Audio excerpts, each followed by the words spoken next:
Hi, this is Lit with Chris, and in this video I'll be explaining how to create a consistent character or setting within your creative writing. This will be helpful if you're writing a narrative, part of a story, or an in-depth description of something. Although it can be easy to come up with initial ideas about how you want the character or setting to be, it can be more challenging to maintain this over a number of paragraphs or a few hundred words. But with a little preparation and planning, it can be easy to create consistent and engaging elements for any story.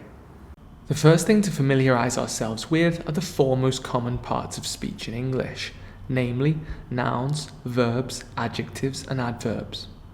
Nouns are the names of things, such as objects, people or places. Verbs are being or doing words, meaning that they describe an action. Adjectives add more detail or describe nouns, whereas adverbs add more detail or describe verbs. Let's say you're writing about a neighbour who is particularly disgusting. By using a table like this, you can begin to think about and collect words that you associate with this type of person. The nouns would be objects, things, animals or places that you think of when you think of the idea of disgust. The verbs might describe the way the person moves, talks or behaves. The adjectives and adverbs can either work with the nouns and verbs you already have or work on their own to heighten the sense of disgust. Once the table is completely done, you can begin to form sentences such as these to establish a consistent and engaging impression of the character. The same can be done when creating a setting.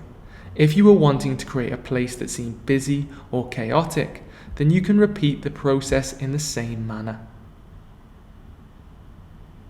You can choose to use as many or as few of the words you originally chose when finally writing the piece. The most important thing is that you are consistent in the language you use to create and sustain the character or setting. Depending on the length of your writing, you can make the table larger or smaller, collecting more or fewer words as needed. If you're struggling to fill one particular column of the table, thesaurus websites can be very useful, provided you have some understanding of the word being offered and its connotations. If you are interested in adding more variety to your narrative or descriptive writing, then be sure to click the like and subscribe buttons via the links below for more videos as they're released. That's all for this time. Thank you for watching and bye bye.